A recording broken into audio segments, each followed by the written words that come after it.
Is that a yes? That's a yes, John. Certainly see it. Okay, brilliant. Thank you.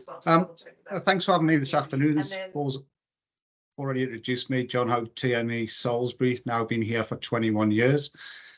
He just asked me to go through some trials and tribulations and successes, etc., of what I've learned during my time doing TME.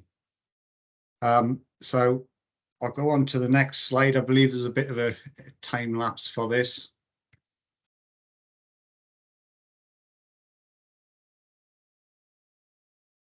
So that's the agenda where I'm roughly going to go through. I'm going to go through like a potted history of my railway career to date. Then I'm going to look at the area in question, which I look after. Describe to you the way of finding your way around a new area. Then we'll look at some of the difficulties which I've encountered. And then, of course, how we actually keep things fresh and keep things going. And then we'll finally end on something proud. So there's my potted railway career. May 1991 to October 91, I was a probationary trackman at Morpeth. I'll touch a bit on that in the next slide. Then from October 91 to June 94, I was a trackman. So of course we all know that's all British Rail days. From there I progressed to leading trackman from 94 to 96. You will notice that I never actually made team leader. I wasn't that good. Then from June 96 to 99, I went to the senior technical officer. This was based at Newcastle. And then from 1999 to April 2001, I progressed to track quality manager at East Coast, which was real track time when track geometry was a real problem. Again, you'll notice I never actually made principal technical officer either. From April 2001 to April 2002, I was the assistant track engineer of what was then the RAM team based out of Woking. And then in April 2002, I took up the current role to where we are today. So yeah, it's been 21 years. So just to start with, I've just put something on there because I did mention that I started my career off in Morpeth, which is a little market town 20 miles to the north of Newcastle. It's synonymous with railways. It's had several railway crashes over the years. And this was one which I was actually, so I should, hopefully this works. No. All right, try again. Hopefully you can see my little cursor there. We was actually stood on the 27th of June, about 9 o'clock at night. We were stood in this white box, which is the station car park. So trains travel in this direction from the south to the north on this occasion. This was a mail train. We was stood in this car park and we couldn't see anything. But what happened was we heard the biggest almighty bang. A train had derailed on the curve. All we seen was plumes of dust come round, and the noise of a train scraping along the rails will live with me forever. And what had happened with this mail train was the driver had a PMB on his way back to Glasgow at Newcastle. And during his break at Newcastle, he was told that he probably wouldn't see his mum again because she'd taken a turn for the worse. So Morpeth curves, a 340-metre curve, consisted of flat bottom rail on concrete bearers, jointed track. It has a line speed of 50 miles an hour. The driver, in his wisdom, tried to take that curve at 76, in which case you can see the resulting damage to the mail train. There was only actually one injury that was suffered on this occasion, and that was actually to the driver, because it was a warm summer's night and he'd been driving with his window down. And as the train went on its side into the down cess, the car had actually filled up with ballast and he got injured.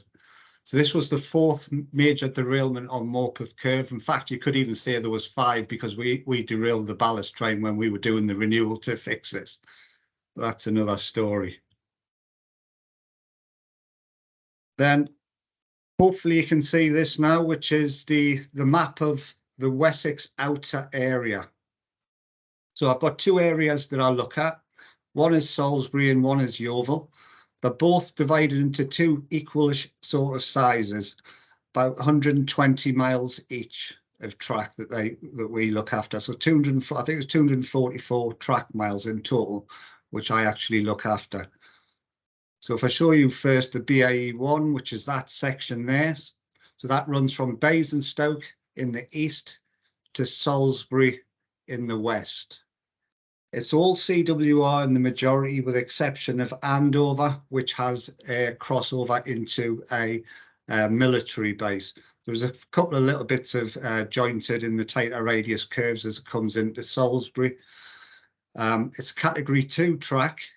Half of it is 90 miles an hour and the remainder is 85 miles an hour. So pretty quick track. It's formed on majority of chalk, which, as we know, is quite a stable base and doesn't tend to give us too many problems. Before 2012, there used to be a particularly problematic area round about Andover into Salisbury, because that was 90 miles an hour par night for 11 miles of track, which it was obviously jointed, and that was really problematic. But prior to the 2012 Olympics taking place in London, we'd been putting on blanket speeds because we didn't have the resource anymore to do the joint closure temperatures on that section. So fortunately, just before the 2012 Olympics, we had a high output campaign in 13 weeks where they relayed the whole of the jointed sections at 90 miles an hour, which was fantastic. So that's TSM Salisbury, and he also looks after the bit in blue here, which is what we call the SAL, which is the Warminster line. That runs from Warminster into Salisbury, from the 115 mile post to 132. It's double track section and it's Cat 3. It's all CWR except for an engineer's crossover right in the middle at Wiley. This takes all sorts of traffic, consistent, because you got Westbury just at the north. So you got a lot of freight turns up from Southampton. I should have said that the BAE1 line also takes quite a lot of freight when the section down the Bournemouth main line is taking diversions. So this SAL line also belongs to section manager Salisbury. The Romsey line, which runs from Salisbury Tunnel Junction to Romsey, is also section manager Salisbury. This section is Cat 2 and it's 85 miles an hour. There's quite a lot of old track on that section as well. And our two tightest curves, 250 meter radius curves, are at the Salisbury end of that section. So all that section there, the blue, the red and the yellow, is looked after by one section manager, which is Salisbury. Then we'll come on what our class is Yeovil, which is unfortunately the problem child. So they look after the item in green and the item in purpley pink, whatever you look at. And what's unique about this is that this line in yellow, green, is the West of England line. And as you can see from the curvature, it curves virtually the whole way in reverse curves. And it's 85 miles per hour for about 80% of that route. So this causes us huge problems, as I'll talk to about inspecting that line when we come on to the further slides. But what's really problematic about this, you could say, you know, Wales has got many single lines, the Scottish Highlands have got many single lines, and they manage to inspect their track okay. The difference is, of course, that this section is actually 85 miles an hour. So this runs from Salisbury all the way down to Exeter, where I finish at 163 mile 50, so it's 80 miles in length for me. Overall, there's 1.5 miles of passing loops, and they're about every 10 mile. There's a double track section of 10 miles at Temple Combe, and there's a double track section down at Axminster, which is just down here. There isn't really any freight goes down that route except for the ballast trains that we take down it. It's category 3. We've got 3 long tunnels on this section, which is Gillingham, Crewkerne and Honiton. So they make up about a mile and a half of tunnels, which they're very wet tunnels as well. So there's lots of rail corrosion takes place in those. And another big problem with not just inspecting this section is the earthworks. There's a lot of problematic earthworks down this section, which we'll come on to because that's formed a big part of my 21 years dealing with earthworks. Another legacy that we've got from Great Western with this was because it used to belong to Great Western from Yeovil down to Exeter. So the Yeovil sections there, this all used to belong to GWR. GWR, like, this was all double tracked at one section, but then it was put to single. But GWR always been known for putting large ballast formations in. And when you've got tight overlying structures, we have lots of locations where we have to limit lifts and sloughs, etc., with tamping. Then this section here in purple or pink, whatever you want to call it, is what we'll call the Weymouth line. It runs from Castle Carey to Dorchester. So Castle Carey is 130 mile post down to Dorchester West, which is 162. It's single line the whole way. It's track category 4. It's mainly CWR now, but when I first joined this section, the majority of this line was in fact jointed bullhead rail, but fortunately over the course of the 21 years we have had lots and lots of track renewals, which has helped us greatly. And I think we've still got about 7 miles of track renewals, but bearing in mind some of that is in the station area, so it's relatively slow speed. And because of the there's a lot of gradients on this route, and we've also got a lot of train stations which are actually request stops. So that mixed with jointed track, somebody actually holds their arm out to stop a train on a gradient, and jointed track caused us numerous problems over the years with joints closing up and not having been able to anchor it correctly, etc. So what we do on that route still to this day, although I have promised the GWR directors that at the end of CP6 I won't be doing any more, was we put a blanket speed restriction on this bottom half of this section during the summer months. So at 45 degrees rail temperature, the line speed on that section comes down to 40 miles an hour instead of 75. And at 50 degrees, we bring it down to 20. And that is just purely because we just can't control the joints amongst the gradients. And unfortunately, that tends to cause havoc. Of course, if anybody knows Glastonbury, Castle Carey is the stop for Glastonbury, and that is on this route. And of course, Glastonbury is usually June. So we have caused carnage a few times with those blanket speed restrictions, unfortunately. But as I say, we should get there soon. There's a few more branch lines on here up on Andover section. We've got the bit into the military. We've got another section here, which is the Lav Loop, and we've got Quidant and Sidons, and we've got a little spur that takes the Weymouth line to the West of England line. So that is basically the section that I look after.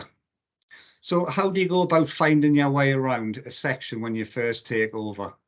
Well, I was quite fortunate when I did take over the Salisbury section, because as I say, I did work as in the RAM equivalent at the time. So I was actually seconded, because I lived down this part of the country. So I was actually seconded to the TME Salisbury before I took up the position. So I was helping the TME at the time, which obviously meant I got to know the track a bit. I've also been very fortunate in that I've had static section managers. So if you look at the section manager that I've got at Yeovil at the minute, he was there when I took over, and the section manager at Salisbury is he's still the same person for the last, probably he's been the same. I've had him for about 12 to 15 years now. So all that sort of stuff holds you in good stead because they know the track well. Of course, then you've got to get to know the workforce and understand their capabilities. And again, I've been very fortunate in having the same sort of people on the books. Another good way of finding your way around is by having lots of cab riding and looking for different things on each. You're almost making up a theme of each cab ride that you do. You know, rather than just concentrate on track, you can concentrate on earthworks as you're going past, or vegetation. And over the course of the years, yeah, I've got to know it extremely well. But of course, as we all know, there's nothing beats boots on ballast, and track inspections the best way to get to know any area, especially when you do it with patrollers who know their patch and can give you a commentary, or with the section manager who's been there for 30 years. It's great to spend time with him. But of course, you've got to think back to when I took on the role 21 years ago. There was no such thing as an iPhone. All we had at this point in time was a little burner phone, which you could make phone calls, or you could play a game called Snake, or you could drop a text message. You couldn't take photographs or anything like that. But what I did do, I started this spreadsheet up from my very first track inspection. And it's for each ELR and TID. As you can see along the top there, ELR TID mileage, it goes by every single chain. And we've developed this over the years, because at one time it would just say flat bottom rail, for example. It wouldn't have had the year and things like that. So we maintained this, and I still maintain this to this day with any track renewals that we've had. So if you look over here, for example, hopefully you can see that section there was re-railed in 2011. We've then had the S&C down just below it in 2021. And following on from that, we've got another part coming up now, which is SAL Rail 19, and that happens in a few years' time. So this is how it just helps to just form the big jigsaw, which is when you take over a section of track, and it could be quite daunting when you've got to start putting renewals programs in or re-railing programs. Where do you start, etc. And what you'll also see here, hopefully you can see where I'm pointing at here, is why IT really don't like me. Because when I first started, I bought a digital camera which came with a floppy disk. I mean, a lot of people's probably never even seen a floppy disk. A floppy disk holds 1.44 megabytes of a photograph on it. You'd probably get about 6 photos on. But I bought one of these cameras, and I used to take a photograph every quarter of a mile from looking from low to high mileage. And that really it really helps. But as you can see from here, the file size that I've now got is 49 gigabytes and has 13,673 photographs in it. Because as times went on, the iPhones have came, we've got pinpoint, we've got other items where we can really get lots of detail. We've dropped it down. I take a photo now every 5 chain.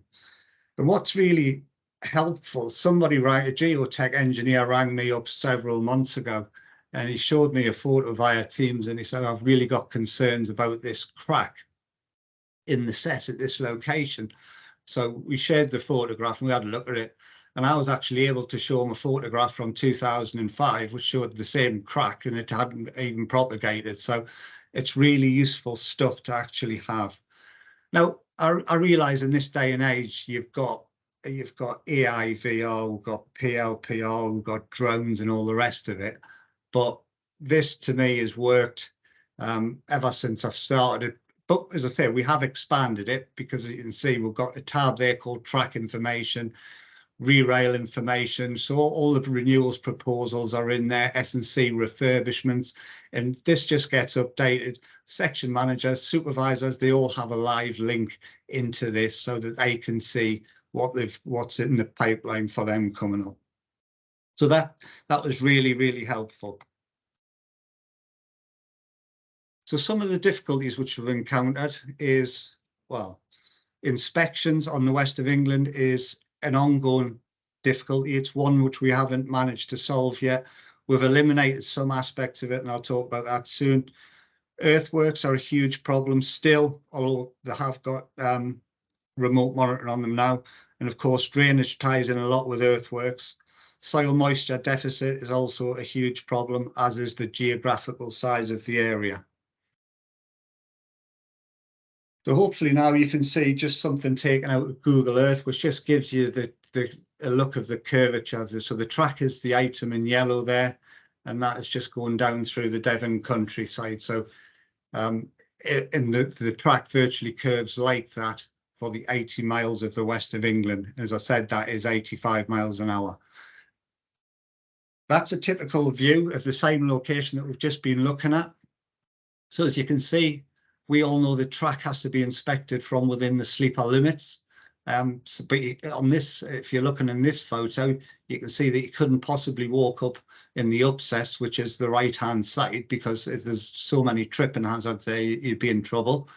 And of course, if you're in the left-hand side, then you're not going to see much because the curvature is going against you. So So problem, say, inspections are the problem. So if I go back 21 years ago and we started the problems with inspections, Salisbury used to have two teams of 4 men doing inspections, and Yeovil had 2 teams of 3 men.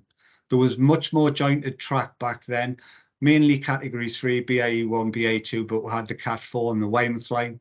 There was lots of weekly inspections of jointed sections. CWR was 2 weekly inspections. Then if people can remember back to 23rd of February 2007, something happened which changed the way we did inspections and the way in which we planned inspections going forward, and that was Lambrig. So the train derailed on the West Coast main line, and as it happened, there was no such things as patrol and diagrams back then. So what we brought in was Visio, and we actually had to mark out where we started and finished and access and egress the track, because Lambrig was all about the egress was before the S&C. So the people were supposed to inspect the S&C, but the egress point was before it. So they hadn't properly inspected it. So that was a huge change. But what also came about around about that time was we was also allowed to bring in Appendix A, which if you had a 2 weekly inspection of CWR, we could now go to 4 weekly. And we took it even further based upon how good a condition the track was down on the West of England line. So we did stretch Appendix A at 8 weekly, which was all great. Then 2009 brought Phase 2BC. For those who were around at the time, that was a bit like modernisation now, where we saw further reductions to staff. That, along with the Tox and the Fox, always adding additional serves and chipping minutes off ways of possessions, effectively meant we had to do something different for inspecting, which was when we implemented PLPR. So we've had PLPR now for many, many years. I think it was about 2011 the PLPR started, and that eliminated at the time about 60% of BVI, but it didn't do anything with SVI or EVI, so supervisory inspection or engineers inspections. Because all the PLPR does is that leaves sites of exclusions, i.e. what it can't recognise, for example, mills, clips, jointed track and S&C, of course. I know things have progressed a bit further from there. And PLPR worked well for many years, but inspection for supervisors and engineers was still a problem, especially from within the sleeper limits, given the curvature and line speed mixed in with the CES conditions which are currently there. PLPR wasn't faultless at first. It had problems. It was quite unreliable to start with, but it seems to have overcome that. And I say that on the routes that we run. I know that's not the case everywhere else, but it's because everybody's now being forced down that sort of route where they can. It produces reams of paperwork. Some people deem it to take the risk from the track and put it in the office with the amount of paperwork that it generates, etc. But, you know, as track renewals has progressed over the year, further basic visual inspections been eliminated because, of course, what was jointed is now CWR. So we then include that in further basic visual in 20. Then, of course, March 2020 came and COVID brought chaos and panic to the world. Yeah, it was an absolute logistical nightmare. Fortunately, it wasn't as far as basic visual inspection was concerned, because obviously we've got the PLPR, etc. But what we were having to do, if I had a 5-mile track inspection as an example to go out and do, because we wasn't allowed to have more than one person in a vehicle, I would have to go drive potentially 100 miles to a site, walk 2.5 miles in the track, there's no trains, and then walk in the CES back to the car for 2.5 miles, rather than walking 5 miles and getting picked up and dropped back round my car. But I mean, I appreciate COVID was a logistical nightmare for everyone. At this point, we'd already done risk-based maintenance analysis using FAMICA, using the P to F analysis, and I had already started looking at SVI inspections, looking at themed patrols, etc. So one thing that did come out of COVID and having more time to spend at home and work from home, it allowed me to develop the risk-based approach for for track inspections for for basic visual inspection, but also for supervisors. The one thing it didn't do anything for was EVI. So I did over 200 diagrams, and we implemented risk-based maintenance regime for both Salisbury and Yeovil during that time. But of course, S&C and jointed tracks are still conducted to track 001.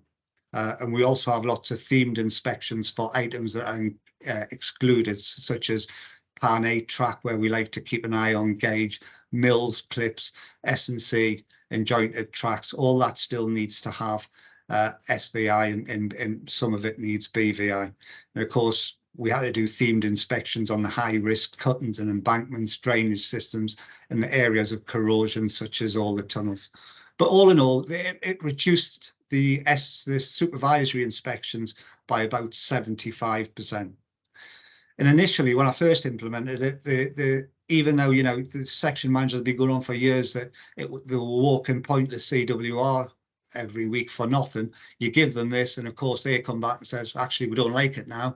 I like to go out there and see me track. Well, unfortunately, you can't do it anymore. And this is now embedded well, and it's working very well. We're quite happy with it.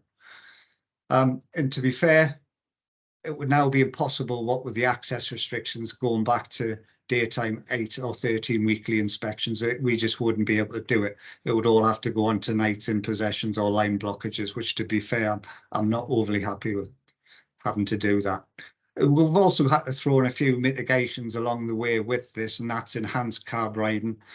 We have to deal with level 1 geometry faults now, as well as level 2 faults, which is quite trying.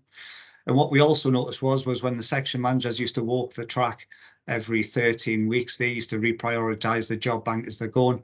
Of course, they're not doing that anymore, so we've had to go for what we call a job bank trial to overcome the reprioritisation. So what that is we got the job bank for each area, and we look at the ELR, and we'll look at the access for a given financial year, and we'll say, right, this is the work that we need doing. We'll put that in a new work group, and we put all the other things in as M99, as nice to do sort of things. Of course, the stuff that we really need to do, you still got to have your real defects and your geometry faults in there on top of that, so you have to build a bit of leeway in there. So that in itself, it's working quite well and got us around the reprioritization. But the problem is that we've got with this as well is that we've got risk-based maintenance standards for each separate ELR. So that's the Weymouth line, BAE1, SAL, and BAE2, all with slight differences to each other. We've also opened up risk-based maintenance 7014 standard for S&C. So there's another set of rules. And then, of course, we've got TRK 001, which is general maintenance for everything else. So it's a very complicated system for somebody coming in. But fortunately, having actually developed it, we're okay with it. So all that does great for basic visual inspection and supervisory inspection, but the one thing it does nothing for is EVI, because as the EVI, the engineer's visual inspection, I still have to walk it every 104 weeks from within sleeper limit at a line speed of 85 miles an hour. So until recently, we used to have train in section. So if we want a single line, you've got a passing loop at either side. If a train passed me and it's got, say, 9 miles to pass, I used to be able to phone the signalman up and ask him for a line blockage with the train in section, as long as I could tell him that the train had passed clear with the tail lamp. And he would grant me that, and that would give me an extra 10 minutes in any hour. But unfortunately, recently that's been withdrawn. So we're not allowed to have the train in section now. So typically what I'm getting now is about 20 to 25 minutes in any hour when doing a track inspection, which, you know, to stand for 30, 35 minutes at track side in all weathers, it's quite a tedious thing. And behaviours, if it's raining, it's cold, even if it's really sunny and it's really hot, the behaviours could get to be, you know, I know I've got 10 minutes, before that next train, before that train's out of section, and then there's another 10 minutes till that next train's coming into this section. So it could drive the wrong behaviours, which is why I'm in consultation at the minute with operations and the ORR about what can actually be done with this so we can move forward with it.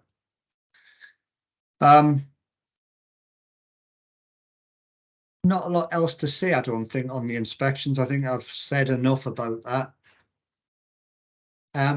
Earthworks. This is Gillingham Tunnel, down on the West of England line.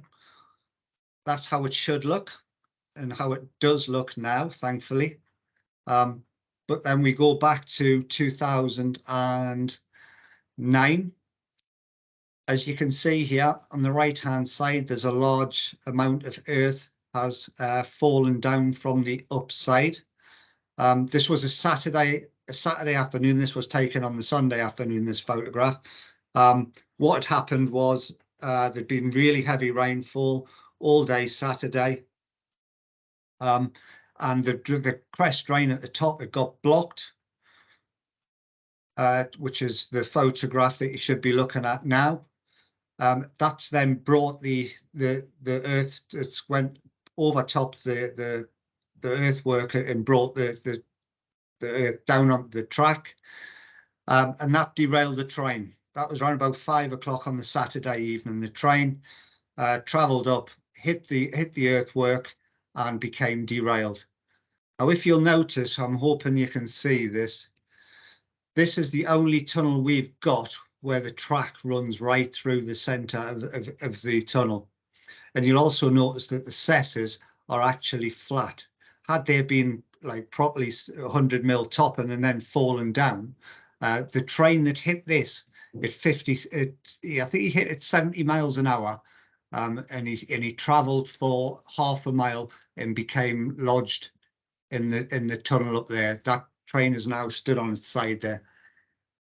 So that was the drain then. And as you can see, it's much improved now. We've got the drain there full with concrete cloth, which is great. It has much more capacity than what it did have anyway.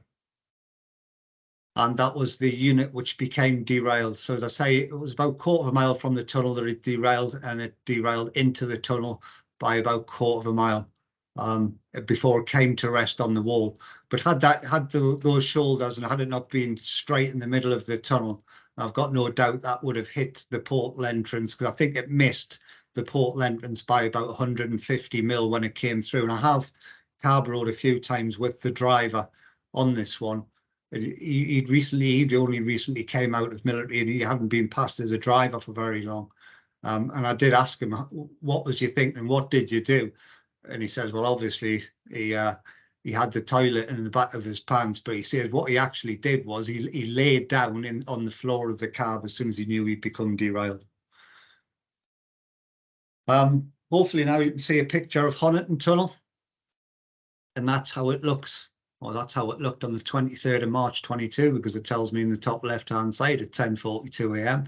Looks absolutely splendid, and we've got full remote monitors fitted there. But then if we go back to the storms in August 2012, this caused major landslips. You can see all this earth has came down, and there is also a lot of earth has came down here. Now, you'll also notice a bit like what I'm saying here, that this tunnel doesn't run through the centre and it is tight. This is the GWR legacy to the downside portal. So had the same have happened at Gillingham, obviously this did not cause a derailment. This was just the storms of 2012. And that was the washout, which was the same, which was on the same day up by the tunnel mouth there. This was the drain at the time. I mean, don't get us wrong, it looks to have a decent capacity on that drain, but you know, it's meandering in and out, and there's quite a lot of debris in there, etc. And that became blocked, obviously, and it's flowed down onto the upside and brought that down onto the track. And that is the drain.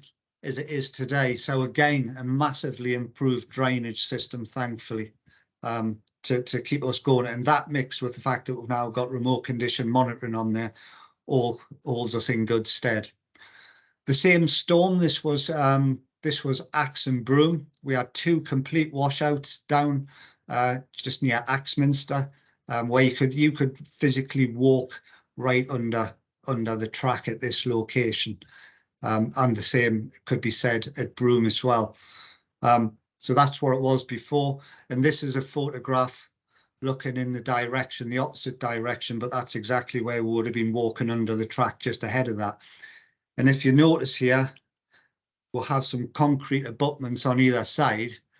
That is the new massive culverts that have been put in as part of the resilience program that were put, because the problem with this location, the river meanders all the way. We are at the closest location to the English Channel at this point. If you go just further up the road, you can actually see, as you look through the valleys, you can actually see the English Channel. So what happened in 2012, not only did it absolutely pour down with rain, but it was a high tide. So the water backed up and up and up and up, and that's what resulted in, unfortunately, what happened. So what we'll do because of that, well, we looked at drainage plans. So we did one of these for every location where we had issues with drains and earthworks. So this is just a Google Earth shot from above. And I've then put on numbered boxes. You can see here 6, 7, and this is a drainage and maintenance plan. So if you look to the right hand side, that'll be the next page, and it'll show you what the location is. So for example, there it says the photograph below shows reference point 3. So if you're at reference point 3 there, that's what you should see. So it's a drainage and maintenance plan. This isn't a case of go to this location, do what you can, come back and report her into Ellipse. No, you go there. This is what you want to be leaving it like by the time you leave. I don't want anybody coming back and saying, I want to go and have 1/4 mile of ditch clearance or something. You maintain and do the drains at the same time, such as the importance of these high risk locations. SMD, so soil moisture deficit, desiccation, whatever you want to call it. Lots of clay on the west of England line, 12.5 miles I think I've got of it. Some of it's London clay, there's various other types of clay, but as we all know, when it's been a dry summer, the clay dries out, it then becomes very crumbly. The weight of the trains then press that down, and you end up with sort of cyclical top everywhere, which looks like lots of cross-level errors. And this is, when I first came from East Coast, I hadn't even heard of SMD before, but 2002 was another particularly bad year for SMD. So that was a rude awakening for me. But what it actually taught us, following on from that, was that we need to have proper access covering all of our SMD locations for September, October and November every year, just in case we do get the SMD bad again. Of course, 2018 wasn't a great year for SMD, but 2022 was an absolute nightmare. We had on over 12.5 miles of speed restrictions. Now on a single line where a train every hour was reduced to a train every 2 hours, it was really tedious. It completely ruined the service there for a long period of time. What was really fortunate is that we had 12 weeks of tamping, and we didn't have a single breakdown of on-track machine. But of course, when you're going into places like such as what's in that picture, you're not going to get that right with just one tamp. You may need several tamps and the big 60, 70, 80 mil lifts and some big sloughs required. So we had to have additional ballast trains to come in between the tampers that were coming in. So that caused us absolute chaos last year. And I think hopefully we're in a much better position this year than we was at that time last year. If you look at how much moisture content's in the ground at the minute, it's far higher than what it was at the same time last year. So hopefully we're not going to get that this year. And this is just the graphs showing how we've got a pretty stable. So what this shows here is each period down the bottom in the graphs.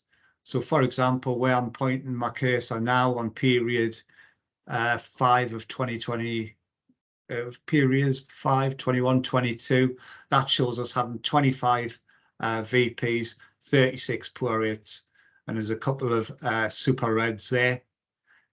Then of course, as you come to period 6 of last year, you can see how much that is increased. So we went from having say 30 to 75 poor rates, and then having from in the 20s to almost double that in VPs. So track went off hugely, absolutely massive. And there shows the PTG for not only that's the Wessex, the inner and the outer areas by period down there as well. So big problems with SMD. And this is showing SMD as CCQ. So we have the mileages along the top. We have the miles, the chains and 10 chain sections or 1/8 sections. We then come down to the quality band, which is the ride quality based upon the line speed. As I said, most of it is 85 miles per hour. So this falls in quality band 8. This was a run by, so we've got the 4 parameters there, 35 top and line, 70 top and line. You can see in July, as you're coming across, the track is pretty good. It's mostly in the green. There's a few satisfactories, and there is a poor rate further along. We've got the section there in red at no tamp because that was a renewal which was taking place and has now taken place. But now you can see the vast difference in CCQ between that run, the July and the August run. It's went, in some instances, it's went from having a good quality track straight to very poor. That poor one actually went from poor to super red. And in fairness, that was the only super red which we actually got last year during all that, which was pretty good.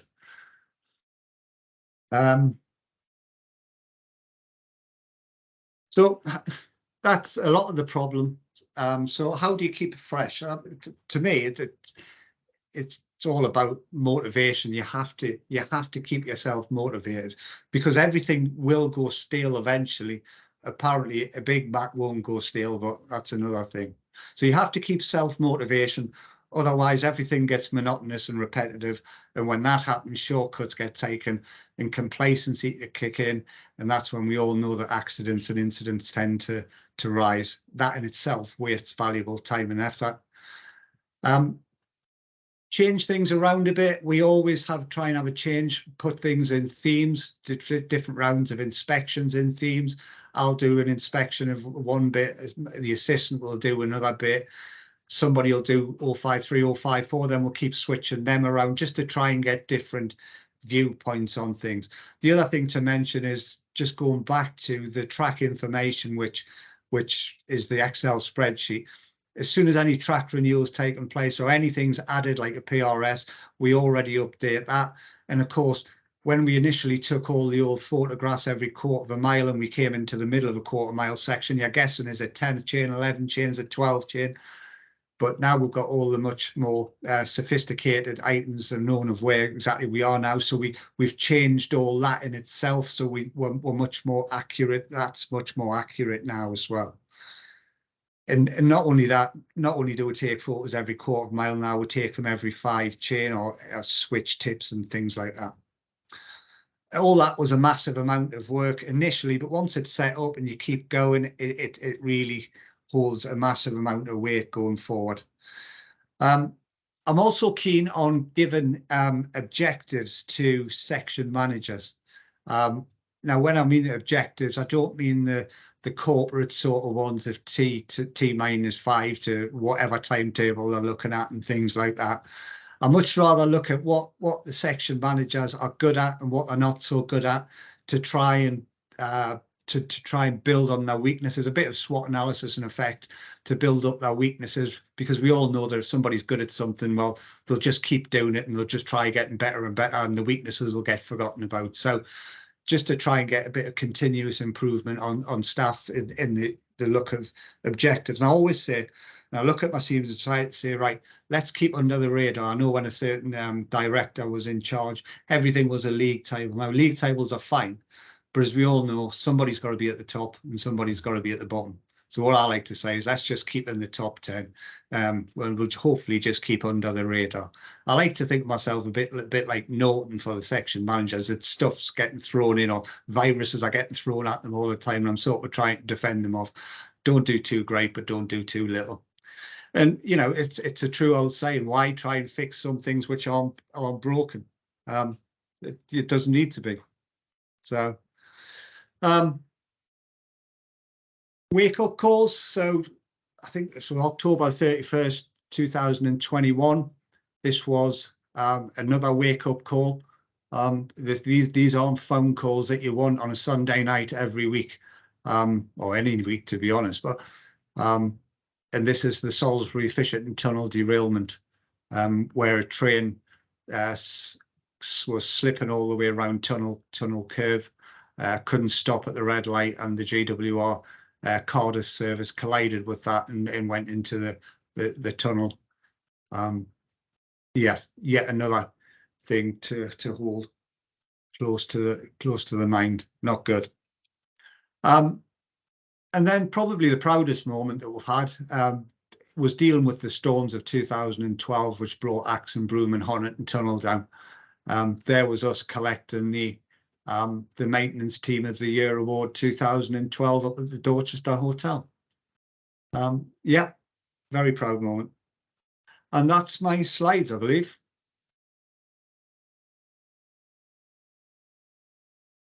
John, thank you very much. You've done very well. Oh, I can start to see some hands going up. You've done very well to hopefully minimise the amount of time you've got for Q&A, but there is a few minutes for it. That was the thought process, Paul, because I know Mr. Hazel will be dying to jump in. Yes. We've already got one. We've got one in the chat already from Kevin Thurlow. Kevin, would you like to ask a question rather than me read it on your behalf? Oh, okay. Good afternoon to you all. If you have a stable workforce from what you've said so far, how do you manage succession planning? That's a very good question, Kevin, and one which we've failed miserably on, if I'm completely honest with you. Yes. Well, I say that. So succession planning, say for Yeovil, there's a good set of guys down there, and I think we'll be okay. But succession planning in another area is, yeah, there isn't a lot, unfortunately, and I think that's a problem industry wide, probably.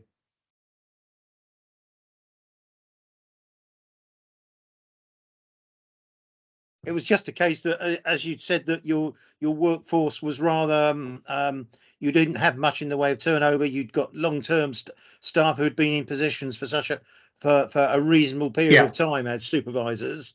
Yeah, it's a case of training replacements up for those roles that which would knew the wrinkles and the problems in those particular areas. Yeah, so as I say, one of my areas, we've sort of got people, you know, who are chomping at the bit to come in, because the guys, the section managers and supervisors, they will be coming in the next few years to sort of retirement time. So we're sort of priming some of them up to some of the team leaders to take over that sort of role. But in the other area, we've got completely the opposite. It is a big problem for us. There is nobody coming in through the ranks. Thank you. Okay, no, thank you, Kevin, and thank you, John. Stuart Corrie, you've got your hand up. Would you like to ask your question? Thank you. Are there any capital expenditures you'd like to make to reduce the ongoing maintenance costs? Is there any capital expenditures we would like? Are you offering? I'm not got that well off, unfortunately, but but Well, No, it's like so it's becoming a bit fragmented at the minute. So we've got obviously the whole IP sort of renewals sort of stuff. We've got the capital works, or the works delivery teams coming in. They're delivering, refurbishments, re-railing items, and on top of that, we've got the heavy maintenance unit coming in. So it's becoming a bit. If I'm honest, we used to be proactive maintenance maintainers, but we're now becoming more reactive because we just haven't got the workforce to do the proactive stuff like what we used to do. So all we tend to do nowadays is just the general inspections, geometry, and real defects. All the other stuff is shipped out on PRS lights to whether it's a heavy maintenance unit, works delivery, or IP, obviously the big picture things. So all those are coming on board, and we're just coming into CP7, and we all know where that's going. Thanks, John. And we've not got long left, but it would be fitting for the last person to have their hand up. Nothing else in the chat to be from a certain Mr. B. Hazel. So Bob, fire away with your question or point that you want to make. Thank you, Paul. A fantastic presentation, John, as I think a lot of us expected. So thank you for filling our requirements as far as that goes. A couple of questions. You showed some 1956 track in your Excel spreadsheet. What is your oldest track you've now got on the section? You've got to be the person that asks the impossible question, haven't you? I would have to check, Bob. It would be a simple filter to put on. It's not one which I've really thought of putting on, to be honest with you. I was impressed seeing 1956. That was good. And the second thing, John, if you had one thing you could change, what would it be? Either to improve your lot or to improve the lot of the section. If I had one thing to change, I've got to be careful. What I would say is, how can I word this, Bob? Politically. Yeah, is don't necessarily accept something that you're given. I've got to be a bit careful. Yeah, good answer. Good answer. Yeah. Sorry. Big Macs do go stale. They're stale when you get them, John. Thank you. Thank you, Bob, and thank you, John. So, the beautiful timing that I would expect of a section that's very well run. We've come to the end of the session. I think, as Bob said so well, I can't repeat. We're really grateful to you, John. We had high hopes as what you'd give us in terms of insight, and you've matched, if not surpassed that. So I really appreciate the effort you've put into it.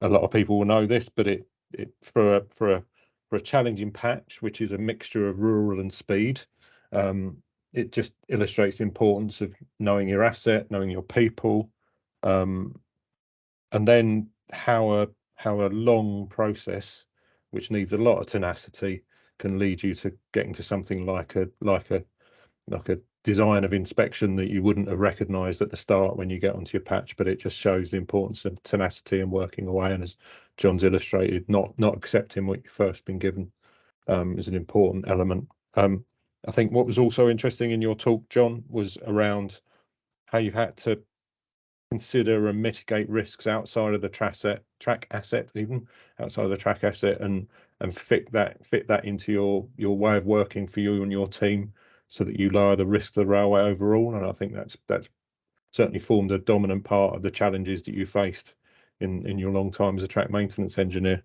And I think really the last thing I'd like to say, and just feeding some words back to yourself, the importance of moving away from complacency and things not going stale was valuable. But I'm going to go away with this presentation of the thought of you as now as a Norton antivirus, in terms of what you can do for your team and how you can help them and just stop them being distracted by the many requests that are coming in. But again, thank you, John. Thanks for all those join the call. I hope you found it as interesting as I have. And for those of you who've got the ability to take your mics off mute, perhaps you can join me in thanking John in the traditional fashion.